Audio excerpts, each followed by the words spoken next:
Hey y'all, welcome back to the Greg Brownville Dimension.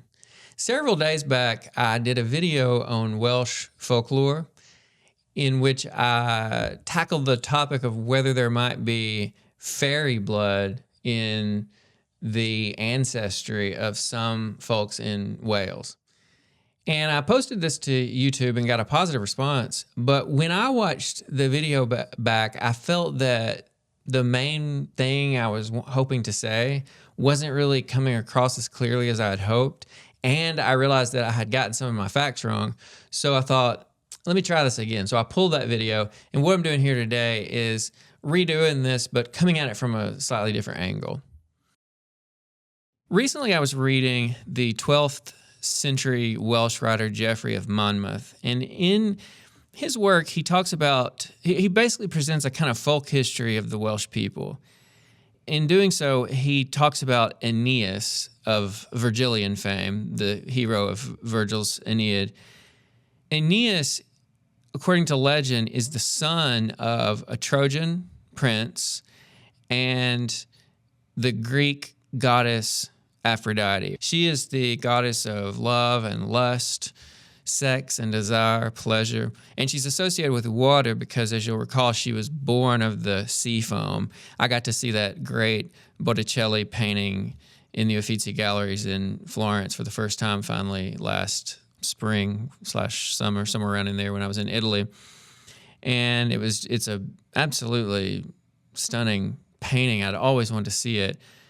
So yeah, you know what I'm talking about, the whole legend of Aphrodite, or Venus as she's called in the Roman world, having been born of the sea foam. It's actually more complicated than that if you read that legend, so check that out sometime. But anyhow, for the purposes of this discussion, it's just important to know that she is associated with the sea and with water. So it is the great-grandson of Aeneas, a guy named Brutus, who becomes the founder of Britain. Brutus defeats a Greek king named Pandrasus.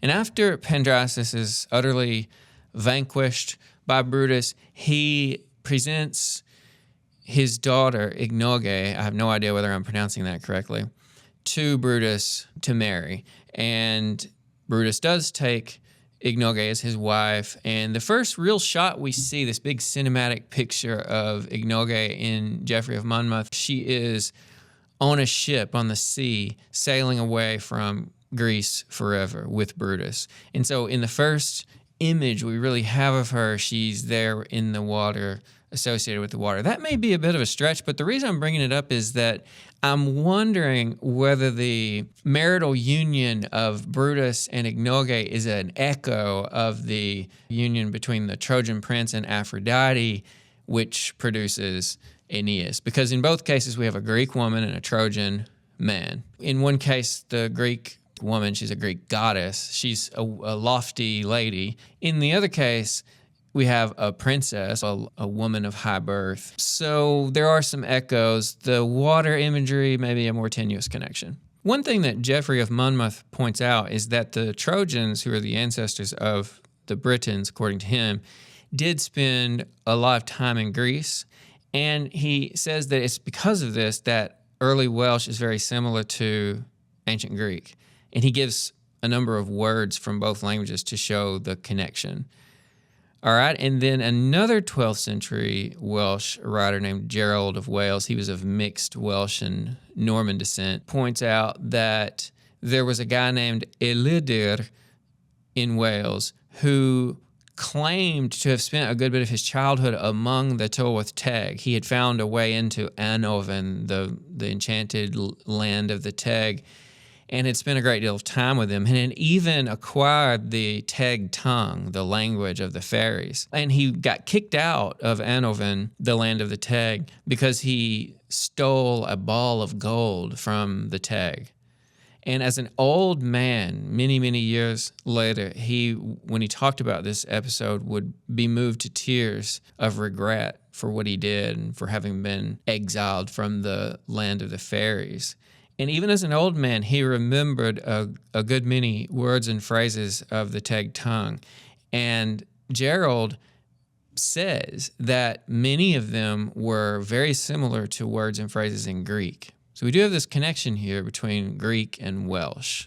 All right, so now let's fast forward to the 19th century. If you read Welsh writers of the 19th century, such as Wirt Sykes, William Williams, Glasenus, and even some 20th century, 19th, 20th century writers like T. Gwyn Jones, what you'll find again and again are accounts of marriages between faery women and mortal men of Wales. Usually the way these stories will play out is that you'll have a Welsh farmer, young Welsh farmer out in the countryside, and he will happen upon a lake. And in the lake, on the lake, around the lake, there will be the most beautiful woman he's ever seen, who turns out to be a fairy lady, a lady of the Tylwyth Teg. And the young farmer will be love-struck immediately and will want the Teg lady to marry him. And there will be this whole dance where he presents bread to her, and his bread is unsatisfactory. He'll come back and try again, try again. Finally, he prevails upon her, and she agrees to marry him. And some of these writers in the 19th century in Wales will say, or not always the writers, but sometimes their informants, will say that there are a number of families in Wales that are descended from these Teg ladies, because very often when the mortal Welshmen would marry the fairy ladies, they would have children. So these children would be half Welsh and half Tylwyth Teg. And in one of the accounts, this comes from the William Williams book of 1802 about the Snowdonia region. There's a marriage between a Welsh farmer and a Teg woman named Penelope, a fairy lady. William Williams has an informant in that book who tells him that there are many opulent and respectable families to this day living in Wales who are descended from this fairy lady. And the informant tells William Williams that his own best blood, that the informant's own best blood comes from this fairy lady. And the informant goes on to say that the descendants of Penelope are known as Pellings. So after I read this, I thought, well, the 19th century, not that long ago, might there still be folks in Wales who claim to have a fairy in the family tree and who claim their Teg blood. So I contacted a friend of mine who lives in Wales and has spent most of her life in Wales. She's a first language Welsh speaker. And I asked her whether she knew anybody who claimed fairy ancestry in Wales. And she said, she didn't know anybody who did, but she read up on it a little bit and said she would look into it and she would ask around. She said that one thing about the stories that strikes her as peculiar is the name Penelope and the name Pellings, because neither of them sounds to her particularly Cymraeg or Welsh. And she's right about that. I was talking to a friend of mine the other day about this, and he said, well, the pen part does sound Welsh, which is true. A lot of names, place names, etc. in Wales that start with the syllable pen, P-E-N. But Penelope itself doesn't sound Welsh to my friend in Wales. Penelope, of course, is a Greek name. So I started thinking back on my reading of Geoffrey of Monmouth, and I was thinking about the parentage of Aeneas again, as we discussed earlier. Trojan man, according to the folk history, that would be an ancestor of the Britons, linking up with a Greek goddess associated with water.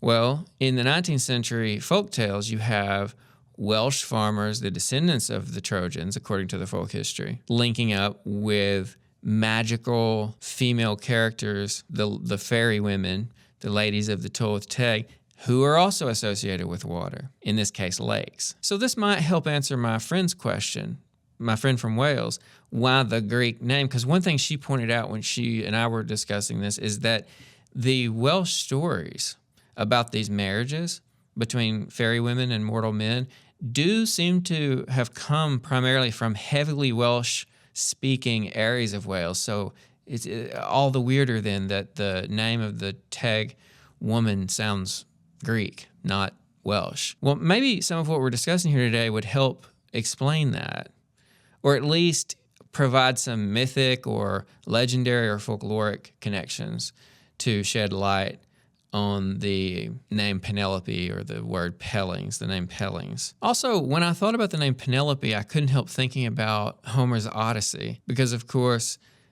Odysseus's wife is named Penelope. And in that story, Odysseus is the great adventurer. He's the one who leaves home and has a grand adventure, and then he returns.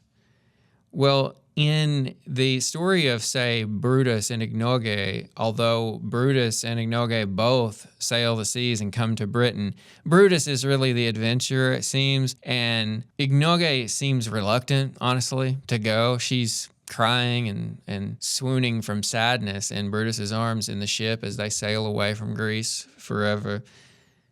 And we don't really hear much about her. She's kind of erased after that in the story. I mean, we know that she and Brutus have children who become the first Britons born in Britain, but there's not a lot of texture and granularity in her characterization.